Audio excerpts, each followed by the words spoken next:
वर्णानामर्थसंघानां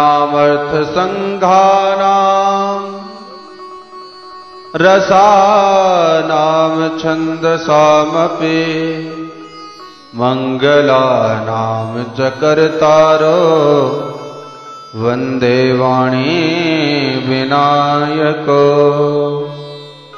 अज्ञानतिमिरान्धस्य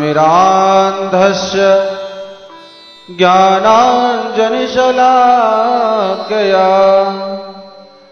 चक्षुरुन्मीलितं येन तस्मै श्रीगुरुवे नमः। नारायणं नमस्कृत्यं नरं चैव नरोत्तमं देवीं सरस्वतीं व्यासं ततो जयमुदीरये। जय जय श्री राधारमण जय जय नवल किशोर जय गोपी चित्त चोर प्रभो जय जय माखन चोर जय जय माखन चोर। बोलिए आनंद कंद भगवान की जय। बोलिए श्री सच्चिदानंद भगवान की जय। बोलिए भक्तवत्सल भगवान की जय। जय जय श्री राधे जय जय श्री राधे जय जय श्री राधे। परात्पर परब्रह्म अकारण करुणावलय परिपूर्णतम परमात्मा भगवान श्री बालकृष्ण के चरणों में हम सब कोटि कोटि प्रणाम निवेदित करते हैं।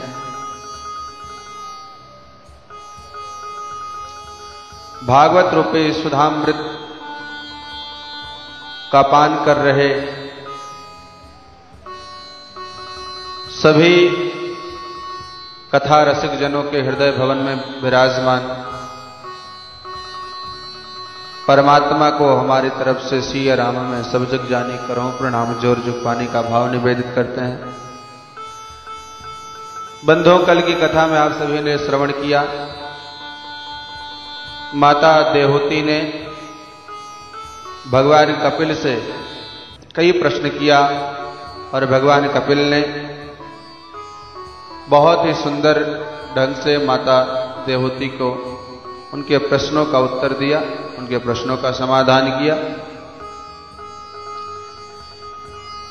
माता देवहूति को प्रणाम करके कपिल भगवान गंगा सागर चले गए और माता देवहूति भी जल रूप में परिणित हो गई। इस प्रकार से मनु महाराज के जो मझली पुत्री हैं माता देवहूति की कथा को आप सभी लोगों ने श्रवण किया। अब आज की जो कथा है वो इसके आगे की है। मनु महाराज की तीन पुत्रियां थीं, 2 पुत्र हैं, आकुति, देवहूति, प्रसूति, प्रियव्रत और उत्तानपाद। तो देवहूति की कथा हो गई। अब इसके आगे उनकी कन्याओं का जो वर्णन है उसको हम सभी लोग श्रवण करेंगे। तो निवेदन करेंगे आप सभी लोग सावधान होकर के चित्त को एकाग्र करके पवित्र अंतःकरण के साथ भगवान की कथा का श्रवण पान करें। बोलिए भक्तवत्सल भगवान की जय। आज हम सभी चतुर्थ स्कंद में प्रवेश करेंगे। मनोस्तु शतरूपायां तिस्रः कन्यास जग्गिरे आकोतिर्देवहूतिश्च प्रसूतिर्तिबे श्रुतः। मनु महाराज की बड़ी बेटी आकुति का विवाह रुचि प्रजापति के साथ पुत्रिका धर्म का आश्रय लेकर के हुआ। पुत्रिका धर्म क्या है महाराज? पुत्रिका धर्म उसे कहते हैं कि हमारी बेटी का जो पहला पुत्र होगा उस पर हमारा अधिकार होगा। तो पुत्रिका धर्म का आश्रय लेकर के आकुति का विवाह रुचि प्रजापति के साथ में हुआ। और महाराज इनके घर साक्षात भगवान नारायण, कौन से नारायण? यज्ञ नारायण प्रकट हुए। और यज्ञ नारायण भगवान का विवाह दक्षिणा नाम की कन्या से हुआ। इसीलिए बिना दक्षिणा के यज्ञ अपूर्ण माना जाता है। तो सुखदेव जी कहते हैं, परीक्षित, मैत्रेय मुनि विदुर जी को यह प्रसंग सुनाते हुए बोले, विदुर जी, देवहूति मां की जो 9 बेटियां हुई थी उनमें अनसुईया का विवाह अत्रि मुनि से हुआ और उनकी भी कोई संतान नहीं हुई। तो अत्रि ने तप किया। उस तपस्या से प्रसन्न होकर के ब्रह्मा, विष्णु, महेश ये तीनों देव प्रकट हो गए और बोले, वरम कुर्यात, वर मांगो। तब अत्रि मुनि ने हाथ जोड़ करके कहा, भगवान, मैंने तो इनको पुकारा था, मेरे सामने तो 3-3 खड़े नजर आ रहे हो। भगवान मुस्कुरा करके बोले, हम देखने में 3 हैं पर वस्तुतः तीनों नहीं हैं, एक ही समझिए।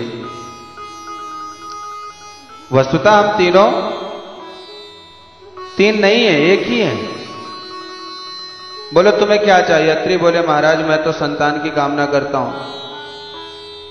तो तीनों ने ही तथास्तु कह दिया। फलस्वरूप तीनों ही बेटे बनकर के आए।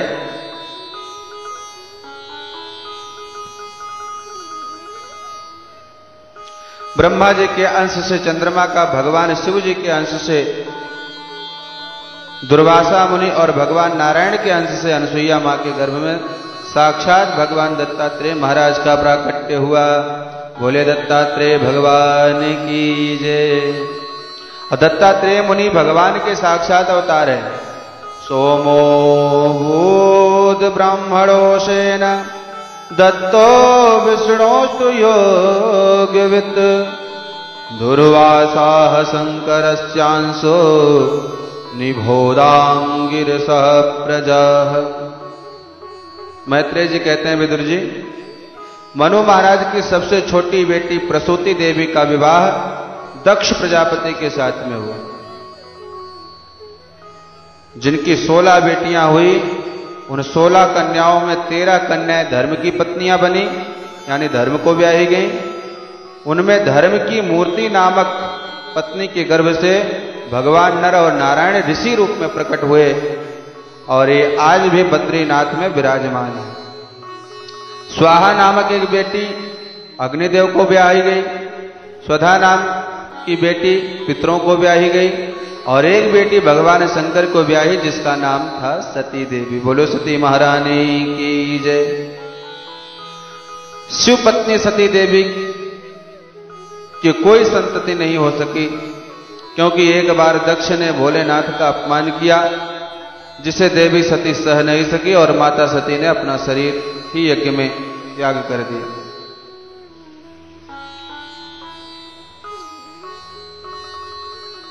विदुर जी ने चौंक करके मैत्रेय जी से पूछा, भगवान, आश्चर्य होता है। भगवान भोलेनाथ परम सुशील स्वभाव के हैं, साक्षात करुणावतार हैं। हम लोग गाते हैं ना, कर्पूर गौरम करुणावतारम संसार सारम भुजगेंद्रहारम। तो साक्षात करुणावतार हैं, दया मूर्ति है। अरे शिव का अर्थ ही होता है कल्याण। ऐसे कल्याण स्वरूप भगवान शिव के भला दक्ष ने द्वेष क्यों किया? और क्या इतना द्वेष किया कि जिसके फलस्वरूप माता सती को शरीर त्यागना पड़ा? कृपा करके महाराज मुझे सारा वृत्तांत विस्तार पूर्वक समझाइए। मैत्रेय जी कहते हैं, सुनिए विदुर जी। एक बार पितामह ब्रह्मा ने समस्त देव परिकर बीच अपने प्रिय पुत्र दक्ष को प्रजापति घोषित कर दिया। अब जब दक्ष को प्रजापति का पद मिला तो अहंकार ग्रसित हो गया, उसके अंदर अहंकार आ गया, अभिमान ग्रसित हो गए। और जब इनका स्वागत समारोह आयोजित किया गया, जिसमें बड़े बड़े देवता महात्मा सब इकट्ठा हुए, और अपनी उस स्वागत सभा में जब दक्ष प्रजापति ने प्रवेश किया तो सभी सभासदों ने खड़े होकर के सम्मान दिया, स्वागत किया। दक्ष ने अहंकार में चारों तरफ दृष्टि घुमाते हुए सभा में प्रवेश किया और अपने स्वागत में खड़े हुए लोगों को देख करके गदगद हो गया। और अचानक दृष्टि पड़ी कि 3 लोग खड़े ही नहीं हुए, ब्रह्मा, विष्णु और महेश। तो ब्रह्मा और विष्णु को देख करके तो कुछ नहीं बोला, परंतु भगवान शिव को देख करके तो लाल पीला हो गया। अरे ये तो मेरा दामाद है, मैंने अपनी बेटी सती को इसके साथ में ब्याही है, इसने मेरा सम्मान क्यों नहीं किया। बस अपनी गद्दी पर बैठते ही भाषण प्रारंभ कर दिया। श्रूयताम ब्रह्मर्षियों में सहदेवाः सहज्ञया साधूनां ब्रुवतो वृत्यम नाज्ञानात्र च मत्सरात्। दक्ष ने कहा, सावधान होकर के सब सुन लीजिए, केवल एक ही बात कहना चाहूंगा कि विशिष्ट लोगों में विशिष्ट लोगों का ही आगमन होना चाहिए। सभ्य समाज में यदि एक भी असभ्य व्यक्ति आकर के बैठ जाए तो सभा का स्वरूप बिगड़ जाता है। अब भैया सब एक दूसरे का मुख देखने लगे, यहां असभ्य कौन दिखाई पड़ रहा है। दक्ष ने आखिर इशारा किसकी तरफ किया, किसके बारे में कह रहे हैं। दक्ष ने कहा, इधर उधर क्या देख रहे हो, तुम्हें ये सामने बैठा शंकर नहीं दिखाई दे रहा क्या।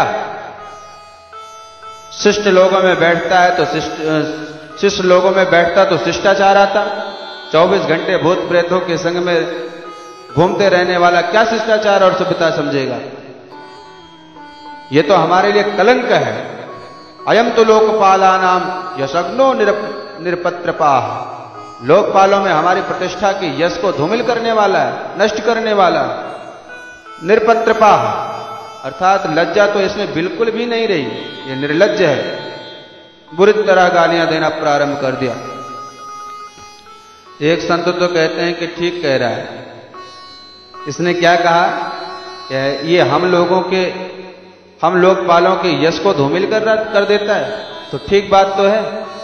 मुख्यमंत्री जी की सभा हो, चारों तरफ से उनकी जय जयकार जिंदाबाद के नारे पड़ रहे हों, और उसी समय अचानक प्रधानमंत्री जी आ जाएं तो सारी जनता मुख्यमंत्री को छोड़ करके भागेगी कि नहीं।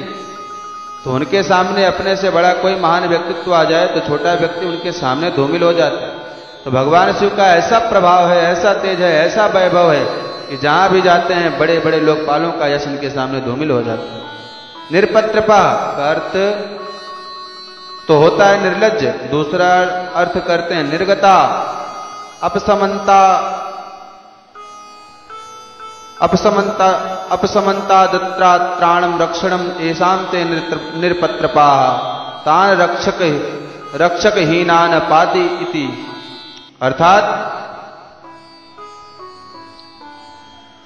इस संसार में जिनका कोई त्राण करने वाला, रक्षा करने वाला नहीं, संसार में जिसका कोई भी रक्षक नहीं, ऐसे अनाश्रितों को रक्षा प्रदान करने वाले, आश्रय प्रदान करने वाले भगवान शंकर हैं।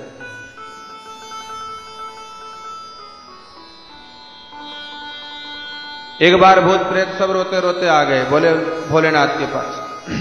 बोले कहां जाएं, किसके घर में जाने की कोशिश करते हैं। तो वहां के लोग छू छू करके मंत्र पढ़ करके बोतल में बंद करवा करके गड़वा देता है। कोई भी हमें अपने घर में घुसने नहीं देता।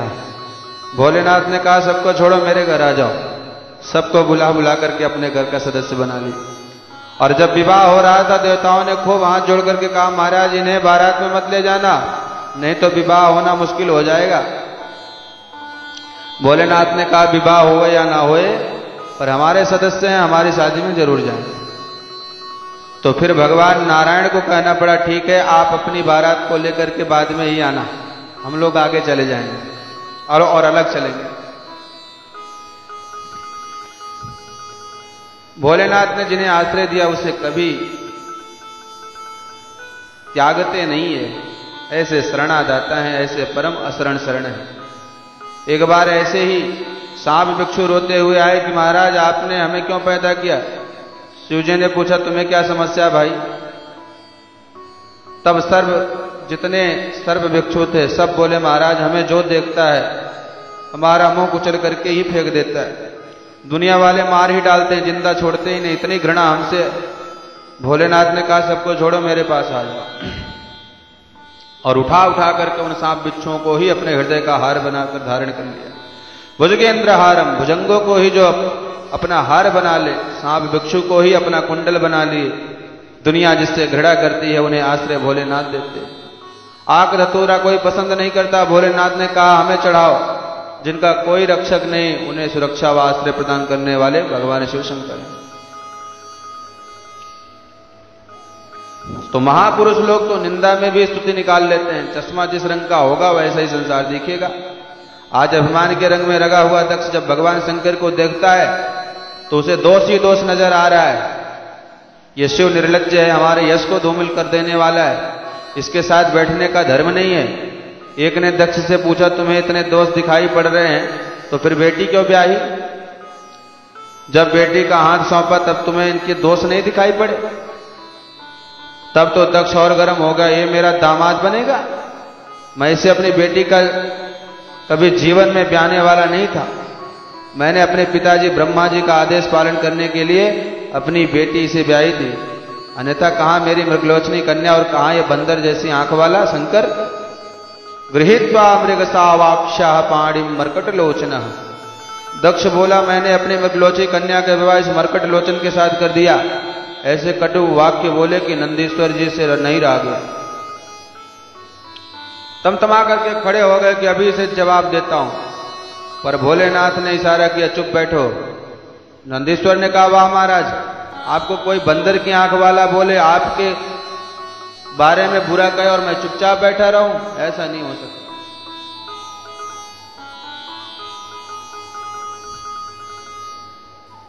एक बात ध्यान रखना, हरिहर निंदा सुने जो काना, होई पाप गौघात समान।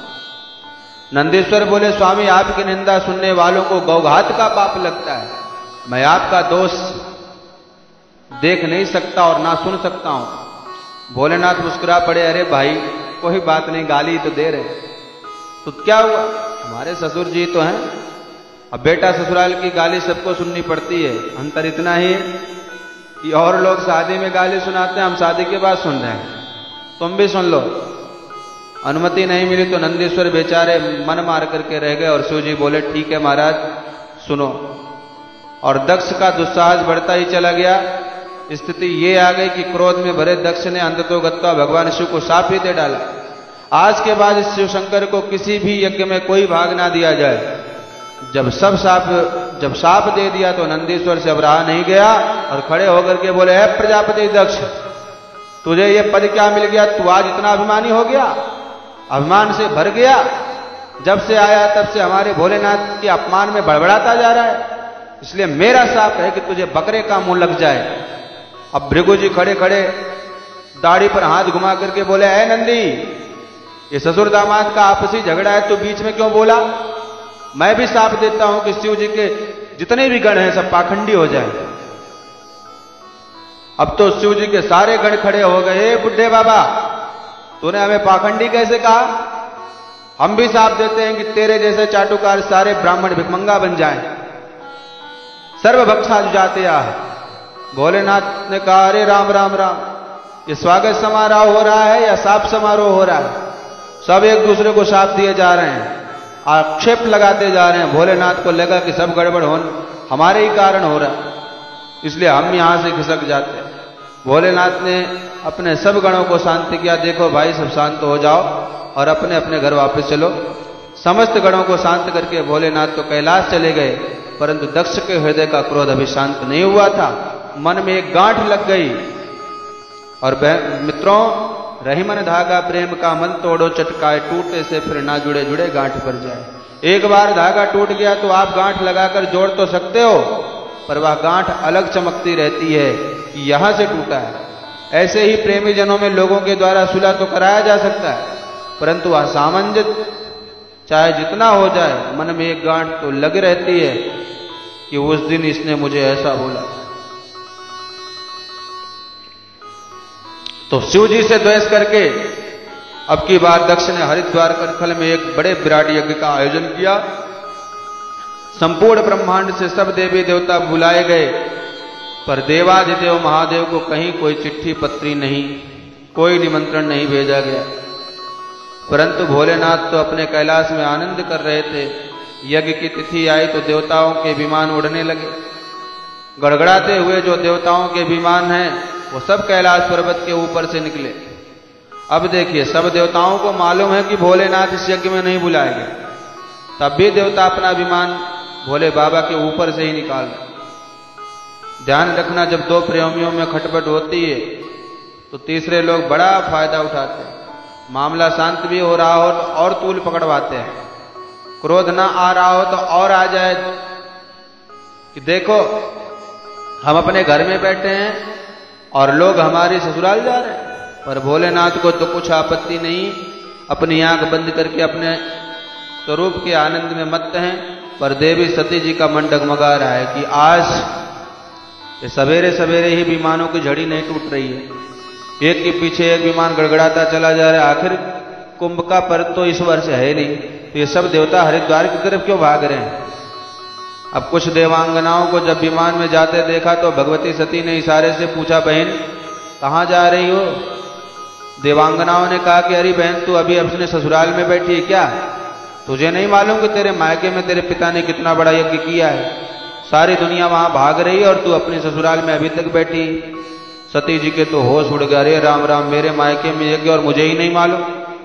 सती जी मुस्कुरा करके बोली, हाँ हाँ बहनों, तुम सब चलो, मैं अभी तैयार होकर के आ रही हूं।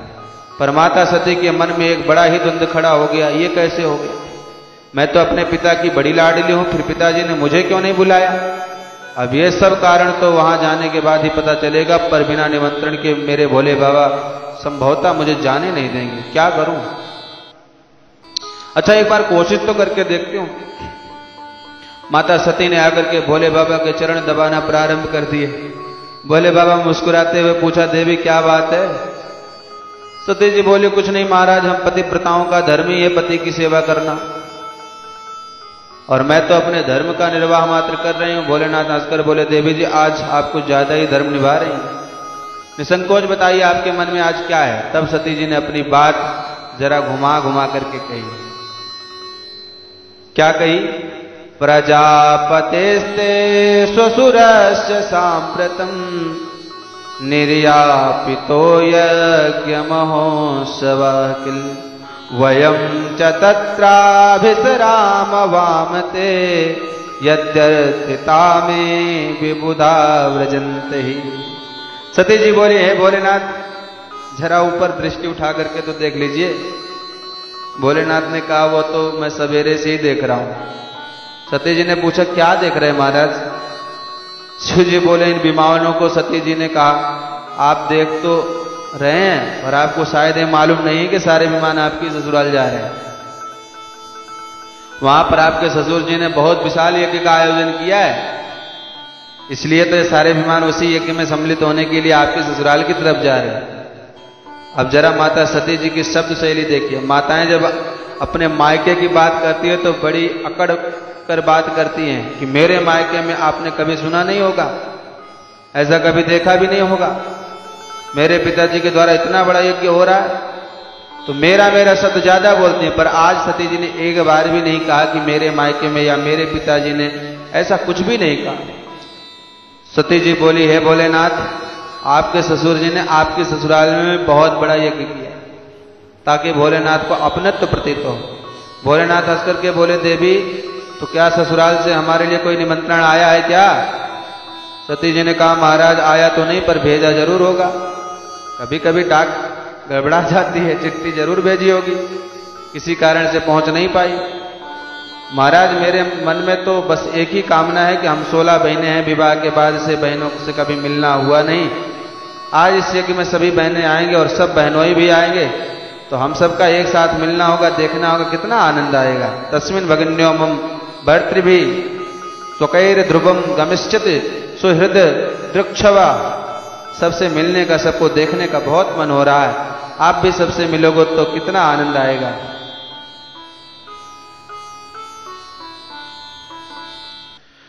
भोलेनाथ देवी सती की उत्कट उत्कंठा को जान गए कि इनके मन में मायके जाने की प्रबल इच्छा है, तो हंसकर बोले, देवी जाने आने में तो हमें कोई आपत्ति नहीं, चले चलते, तुम्हारा कहना भी बिल्कुल उचित है। कि ऐसे अवसरों पर ही स्नेहीजनों से भेंट होती है, सबसे मिलना जुलना होता है, परंतु जाने आने में आनंद तब आता है कि हम जाएं और हमें देखते ही लोग गदगद हो जाएं, तथा उन्हें देख करके हम गदगद हो जाएं। ऐसी जगह जाने से क्या फायदा कि हम बिना न्योता के प्रेम के साथ प्रेमियों से मिलने जा रहे हैं और वहां हमें देख करके कोई मुंह लटका करके बैठ जाए, हमें देख करके उन्हें आग लग जाए, उन्हें देख करके हमारा हृदय जल जाए। ऐसे स्थान पर सोना भी बरस रहा हो तो भी जाना नहीं चाहिए। आवत ही हर से नहीं नयनन नहीं सने, तुलसी तहा न जाइए जहां कंचन बरसे में। शिव जी कहते हैं देवी वहां कुछ भी हो रहा हो हम जाने वाले नहीं। सती जी ने कहा आपने यहां बैठे बैठे सोच कैसे लिया कि हम जाएंगे और हमें देख करके वहां प्रसन्न नहीं होंगे लोग। अरे यदि हम पहुंचे तो पिताजी तो कान पकड़ करके माफी मांगने लगेंगे कि बेटी मैं पत्र देना भूल गया, क्या करें, बड़े बड़े कार्यक्रमों में कभी कभी बड़े खास से खास निकटतम लोग भी छूट जाते हैं, पर ये गलती अनजाने में हो जाती। आप चलिए तो सही। अब भोलेनाथ को आज वह प्रसंग सुनाना ही पड़ा जो अब तक सती जी से छुपाए बैठे थे। भोलेनाथ ने पूरा प्रसंग जब विस्तार से सुनाते हुए कहा, देवी उस दिन तुम्हारे पिता के स्वागत समारोह में हम तनिक खड़े नहीं हुए। इसमें हमारा उद्देश्य उनका कोई अपमान करने का नहीं था। हमने तो सर्वभूत हृदय भगवान वासुदेव के चरणों में प्रणाम करते हुए दक्ष को भी प्रणाम किया था, पर मेरी भावना को समझे बिना दक्ष ने अपना अपमान मान लिया।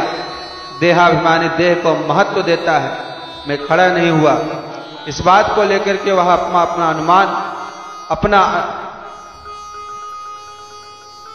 अपमान अनुभव करने लगा और पूरी सभा के बीच में हजारों गालियां मुझे सुनाई। एक बात कहूं कि देवी सती कोई बाण मार दे, बाण का घाव होता है, पीड़ा भी बहुत होती है, परंतु औषधियों के बल से घाव भी ठीक हो जाता है, पीड़ा भी दर्द भी सब ठीक हो जाता है, परंतु अपने स्नेही जनों के द्वारा जो वाणी का घाव हृदय पर लगता है ना, वह तो घाव जीवन में कभी ठीक नहीं होता। जब जब उस वचन को याद करो उतनी ही पीड़ादायक होता है, वह घाव कभी ठीक नहीं होता।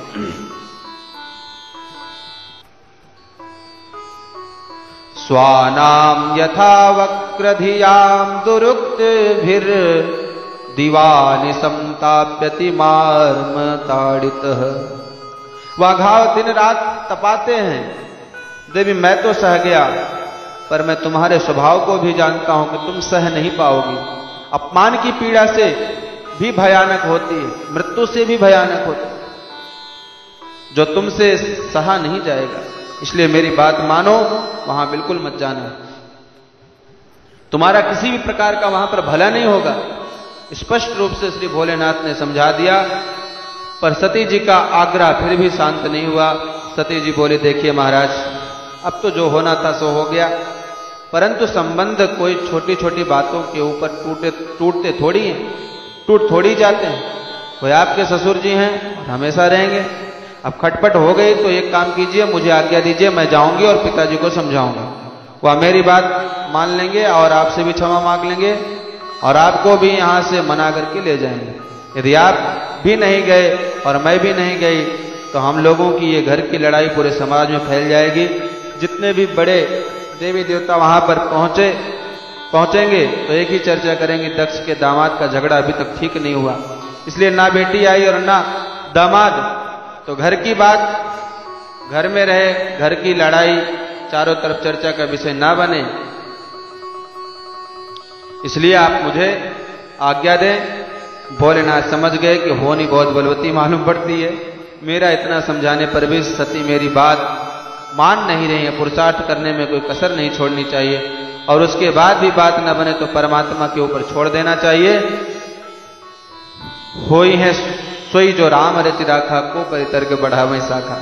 भोलेनाथ ने बहुत प्रकार समझा करके भी जब देख लिया कि सती मान नहीं रही तो भोलेनाथ ने कहा, देवी अब जो तुम्हें अच्छा लगता हो सो करो। और भोलेनाथ तो आंख बंद करके बैठ गए।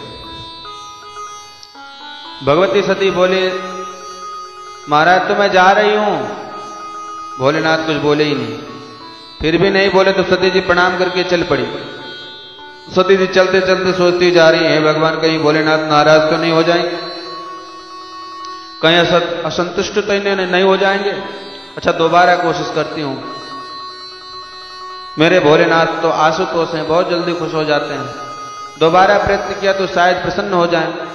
तो बहुत दूर तक जाने के बाद फिर लौट पड़ी, फिर चरण दबाने लगती हैं, फिर अनुमति मांगने लगती हैं, पर कोई उत्तर जब भोलेनाथ की ओर से नहीं मिलता तो फिर निकल पड़ी। सती जी जाने लगी तो भोले बाबा धीरे से आंख खोल करके देखने लगे कि सचमुच चली गई क्या। और सती जी को जब वापस अपनी ओर आते देखते हैं तो आंख बंद करके बैठ जाते हैं। सती जी दुविधा में फंसी हैं। पिताजी की याद आती है कि महोत्सव का दृश्य आंखों में नाचता है तो भागने लगती हैं, और भोलेनाथ का ध्यान आता है तो लौट पड़ती हैं। निष्क्रामति निर्विशतो दुविधा सा, कभी बाहर कभी भीतर, निर्णय नहीं ले पा रहे, क्या करूं। अंत में निर्णय ले ही लिया कि कुछ भी हो यज्ञ में जाऊंगी। ऐसे यज्ञ कोई नित्य थोड़ी होते हैं, और सबसे मिलजुल करके बाद में आकर के अपने भोलेनाथ को भी मना लूंगी। ऐसा विचार करके सती जी बहुत दूर तक चली गई। भोलेनाथ ने देखा कि ये तो बहुत दूर तक निकल गई, अब की बार लौटने वाली नहीं। तब नंदीश्वर आदि गणों को बुलाकर कहा, जाओ इनके आदर के साथ इन्हें पहुंचा करके आओ। नंदीश्वर आदि गण दौड़े दौड़े आए। माता जी, हम सेवकों के रहते आप पैदल अकेले जाओ, हमारे लिए धिक्कार है, आज्ञा करो मां, कहां चलना है। भगवती सती बोली, मेरे पिताजी के यहाँ बहुत बड़ा यज्ञ हो रहा है, चलना चाहो तो तुम लोग भी चलो। सब भूत प्रेत आदि भी भगवती के साथ जय जयकार बोलते हुए चलने के लिए तैयार हो गए, और सब चल पड़े। गणों से घिरी हुई सती महारानी यज्ञस्थल में पहुंच गई। कल तक मां के चरणों में जो देवता साष्टांग दंडवत करते थे, आज उन्होंने जब देखा तो तुरंत मुंह घुमा लिया और अनदेखा कर दिया। सती जी को यह व्यवहार अटपटा लगने लगा। कोई भी ठीक से बात नहीं कर रहा है, कोई प्रणाम दंडवत नहीं कर रहा है। दक्ष का सख्त आदेश था कि शिव संबंधी कोई भी हो, उससे जो भी संबंध रखेगा वह मेरा दुश्मन। बहनों ने देखा, अभिनंदन किया, आओ आओ बहन सती, तेरे बिना तो हमारा मन ही नहीं लग रहा था, और हमने सुना है कि पिताजी ने तुम्हें निमंत्रण नहीं दिया। अरे हमें तो बड़ा बुरा लगा, पर कोई बात नहीं, अपना तो घर है, घर में निमंत्रण की क्या प्रतीक्षा करना। बहन तूने आकर के बहुत अच्छा किया। सती ने सोचा, मुझे इनसे क्या मतलब, मायके में सबसे अधिक महत्व तो मां का होता है, अन्यथा कोई पूछने वाला नहीं होता, केवल औपचारिकता निभाई जाती है। इसलिए सती ने सबसे मन हटाया और सीधे मां से मिलने के लिए चली गई। वास्तव में देवी सती के न आने की हार्दिक पीड़ा यदि थी तो केवल उनकी मां के हृदय में। इतना बड़ा उत्सव हो रहा है, परंतु माता प्रसूति अपने कक्ष में बड़ी दुखी होकर के बैठी, बहुत दुखी होकर के बैठी कि अचानक अपने भवन में अपनी बेटी सती को प्रवेश करते हुए देखा। प्रसूति माता का हृदय तो वात्सल्य से भर गया। तुरंत वेग से दौड़ करके पुत्री को अंक में भर करके हृदय से लगा लिया। सादर भले ही मिली एक माता, भगिनी मिली बहुत मुस्काता। बड़े आदर के साथ भुजा पसार कर जब देवी प्रसूति ने पुत्री को हृदय से लगाया तो सती जी के मन को थोड़ी सी शांति मिली।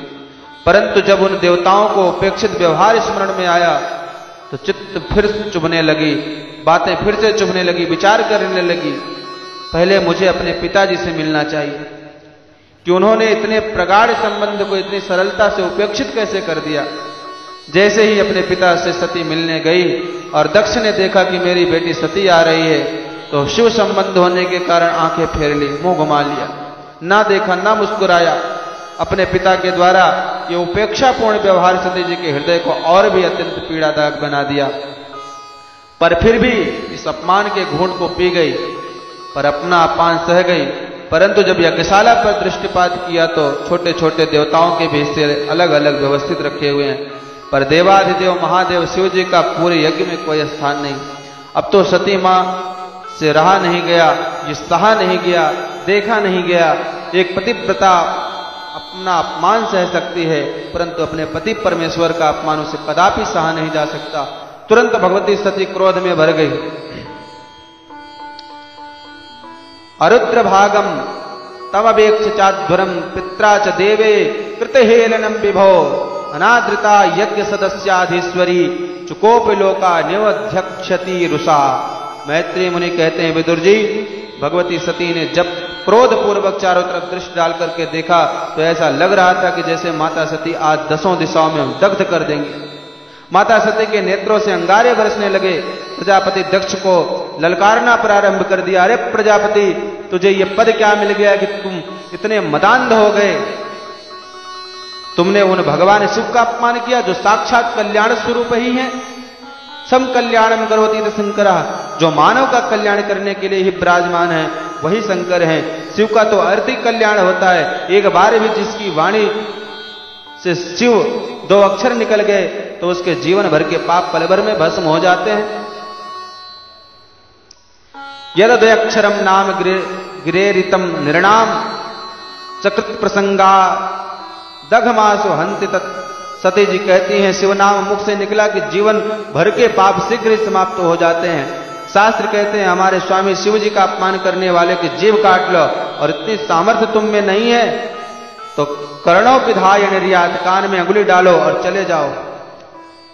पर ना तो मैं तुम्हारी जीभ ही काट पाऊंगी क्योंकि तुम मेरे पिता हो, और कान में अंगुली डाल करके घर लौटूंगी तो भोलेनाथ पहुंचते ही कहेंगे, आओ दक्ष कुमारी, आओ दक्षायणी देवी, मायके में क्या स्वागत हुआ? तो क्या कहूंगी, क्या जवाब दूंगी? मैं अपने भोलेनाथ को कितना विश्वास देकर के आई थी, मुझे तुम्हारे प्रेम पर कितना विश्वास था। मैं बिना बुलाए पागलों की तरह आ गई और तुमने मेरे स्वामी का यहां पर ऐसा अपमान किया।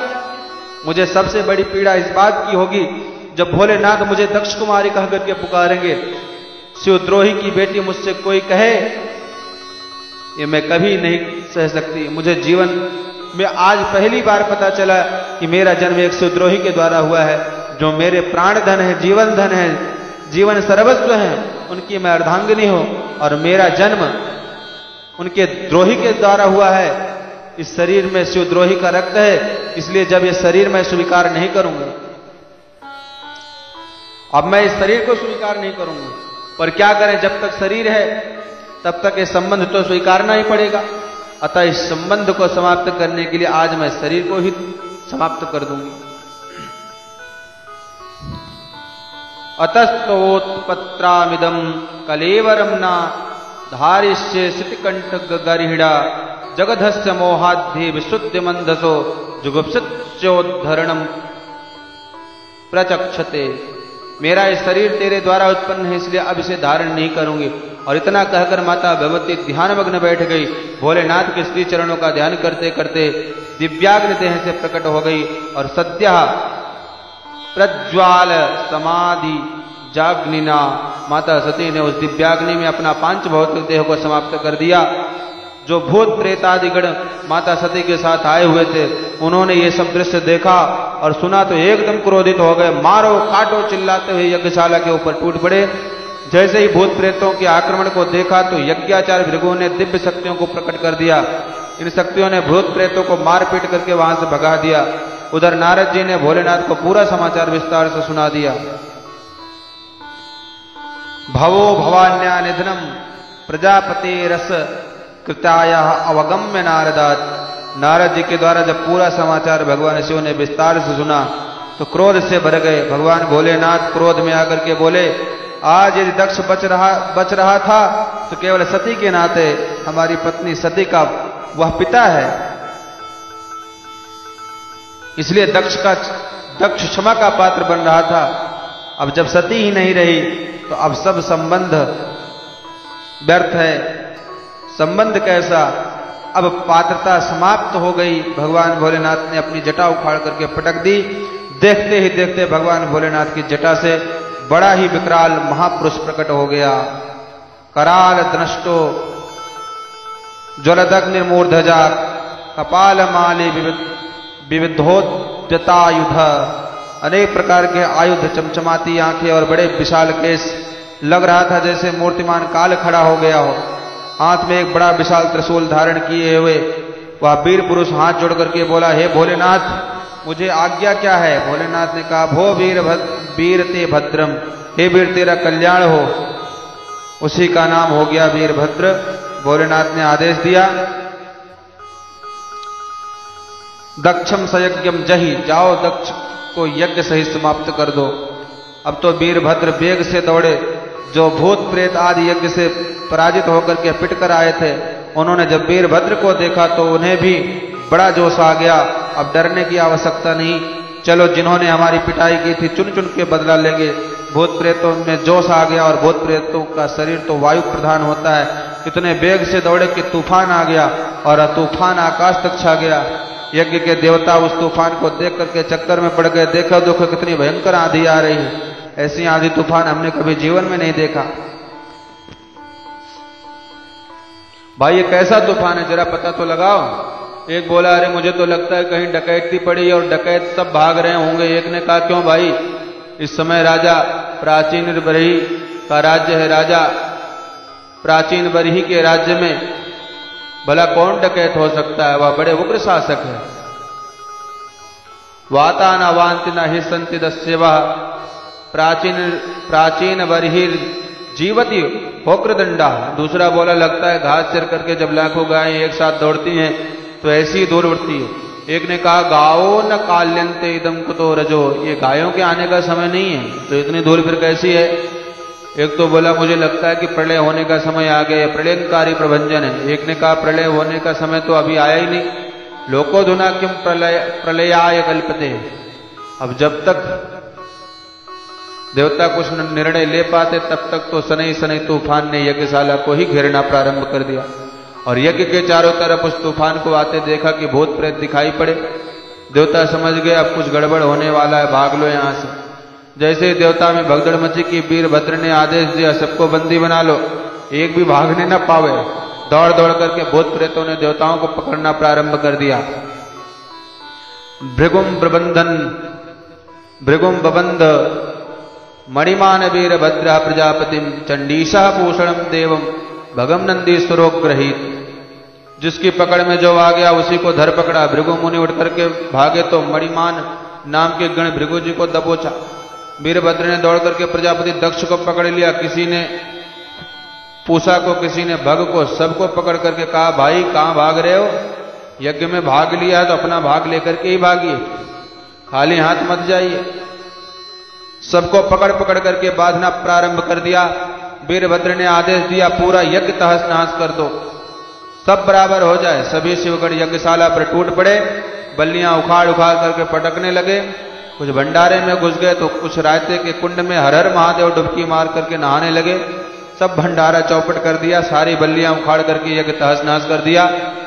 अंत में सबको बंदी बना करके खड़े किए हुए उन भूतों से वीरभद्र ने पूछा, आप बताइए इन्हें क्या दंड दिया जाए। भूत प्रेतादि बोले, महाराज ये सफेद दाढ़ी वाले बाबा भृगु मुनि जो खड़े हैं, इन्होंने हमारी बहुत पिटाई करी। हम पिट रहे थे और ये बाबा दाढ़ी पर हाथ घुमा घुमा करके बड़े प्रसन्न हो रहे थे। इतना सुनते ही वीरभद्र को क्रोध आया। भृगु मुनि की दाढ़ी मूंछ दोनों पकड़ करके एक झटके में सारे बाल नोच डाले और दाढ़ी उखाड़ करके भृगु को थमा दिया। शिवगुणों ने कहा, महाराज ये जो पूषा देवता है ना, जब हम पिट रहे तो हमारी तरफ ही करके खूब बत्तीसी दिखा रहे थे। सुनते ही वीरभद्र ने एक मुक्का जोर से मुंह पे मारा कि सारी बत्तीसी टूट करके बाहर गिर गई, पूरा वेदांती हो गए, एक दांत भी मुंह में नहीं रहा। शिवगणों ने कहा, प्रभु ये जो भग देवता है ना, जब हम पिट रहे थे तो हमारी तरफ आंखें मटका मटका करके खूब हंस रहे थे। तो वीरभद्र ने भग देवता की दोनों आंखें दोनों अंगुली डाल करके बाहर निकाल ली। इस प्रकार से जितने देवता सम्मिलित हुए सबका अंग प्रत्यंग विहीन करके देवताओं को भगा दिया। परंतु जब प्रजापति दक्ष की बारी आई तो उठा करके पटका और भोले बाबा का ध्यान करके दक्ष का सिर उखाड़ के हवन कुंड में स्वाहा कर दिया। भोलेनाथ की जय जयकार करते हुए सब शिवगढ़ लौट गए, परंतु जो देवता खंडित हो गए थे वह सब रोते रोते ब्रह्मा जी की शरण में गए। सबने अपनी अपनी दुर्दशा सुनाई। ब्रह्मा जी हंसने लगे, अरे देवताओं, बिना विचारे जो करे सो पाछे पछताए। उस यज्ञ में भाग तो हमें भी परोसा गया था, पर हम तो नहीं गए। जहां भगवान शिव का अपमान होगा वहां हम कैसे जा सकते हैं। भगवान नारायण का भी भाग था, पर नारायण भी नहीं गए। तो जब हम तीनों ही नहीं गए तो तुम क्यों चले गए थे। आखिर तुमने विचार क्यों नहीं किया। तुमने शिव का अपराध किया है, उनकी शरण में जाओ, वही तुमको ठीक करेंगे, और घबराओ मत, मैं तुम्हारे साथ चलता हूं। भगवान भोले नाथ तो क्षणे रुष्टा क्षणे तुष्टा, रुष्टा तुष्टा क्षणे क्षणे, जितनी जल्दी नाराज होते हैं उतनी जल्दी प्रसन्न भी हो जाती है। तो आशुतोष है। सब देवताओं को लेकर के ब्रह्मा जी पधारे। जैसे ही ब्रह्मा जी कैलाश पर्वत पर आए तो देखा कि भोलेनाथ एक विशाल बरगद के नीचे विराजमान है। देवताओं ने दूर से भोलेनाथ के उस विचित्र वैराग्य स्वरूप का दर्शन किया। ब्रह्मा जी से बोले, महाराज आप ही वहां पधारिए और उचित लगे तो हमें इशारा कर देना, अब तुरंत दौड़ करके आ जाएंगे। उनके पास जाने का हमारे मन में साहस नहीं है। तो देव समाज को वहीं बैठा करके ब्रह्मा जी सबसे पहले शिव जी के पास पहुंचे। ब्रह्मा जी को देखते ही भोलेनाथ खड़े हो गए और ब्रह्मा जी को प्रणाम करके आदर के साथ आसन दिया। प्रणाम कैसे किया? उत्थाय चक्रे शीर्षाभिवंदन महर्तमः कश्च यथैव विष्णु।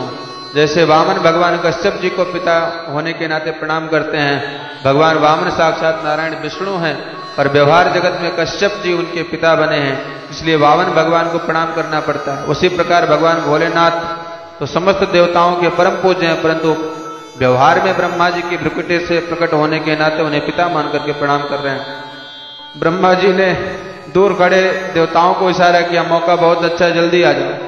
सभी देवता दौड़ करके आए और सब भोलेनाथ के चरणों में साष्टांग दंडवत करने लगे। ब्रह्मा जी ने थोड़ी सिफारिश कर दी, महाराज इन पर दया करो। भृगु जी ने अपने मन की बात कहनी चाहिए, पर इनका स्वभाव था कि बात करते समय दाढ़ी पर हाथ फेर देते। तो स्वभाव था जैसे ही दाढ़ी पर हाथ फेरने के लिए हाथ ऊपर उठा के दाढ़ी में एक भी बाल नहीं।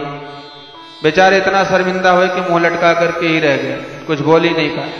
ब्रह्मा जी ने कहा, हे भोलेनाथ अब इन पर दया करो, बिना दाढ़ी के रह नहीं पाएंगे, इनके स्वभाव में ही आ गया और इनकी दाढ़ी आपके विरोधी यज्ञ में स्वाहा हो गई। भोलेनाथ भी मुस्कुरा पड़े, अच्छा ठीक है, पूरी दाढ़ी तो नहीं मिलेगी, परंतु आगे आगे थोड़ी सी दाढ़ी आपको लग जाएगी, जाओ हमारा आशीर्वाद है।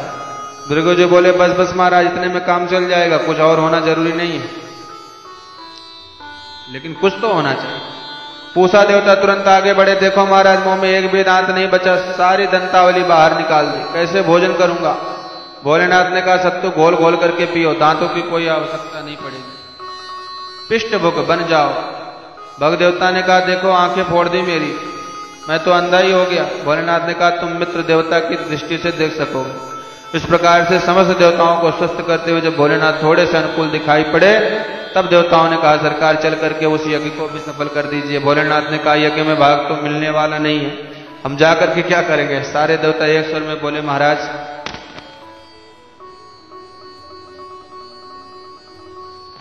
एष ते रुद्र भागोस्तु यद उच्छिष्टो ध्वरस्व वै यज्ञस्ते रुद्र भागेन कल्पता मध्य यज्ञहन।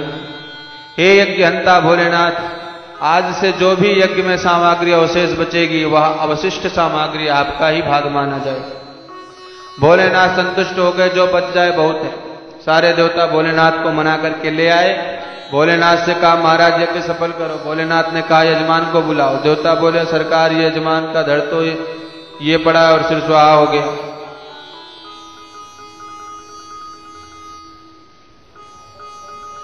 भोलेनाथ को ससुर जी की दुर्दशा देख करके दया आ गई, तुरंत बकरे का सिर जोड़ करके ससुर जी को पुनर्जीवित कर दिया। दक्ष के धड़ में जब बकरे का सिर लगाकर पुनर्जीवित हुए तो भोलेनाथ की महिमा को समझा। सती जी के वियोग का स्मरण आया तो गदगद कंठ हो गया और नेत्र सजल हो गए। दक्ष ने भोलेनाथ के चरणों में प्रणाम करते हुए बड़ी सुंदर स्तुति प्रारंभ कर दी। भूयानुग्रह अहो भवता कृतो में दंड स्वया मयि वृतो यदपि प्रलब्धा न ब्रह्म बंध सूचवाम भगवन् अवज्ञा तुभ्यम हरेश कुतयेव धृतव्रतेषु। हे भोलेनाथ, आपने मुझे दंड देकर के मुझ पर बड़ी भारी अनुग्रह किया, क्योंकि मैं बहुत उद्दंड हो गया था। और दंड किस लिए दिया जाता है कि सुधर जाए? दंड उसी को दिया जाता है जिसे हम अपना समझते हैं।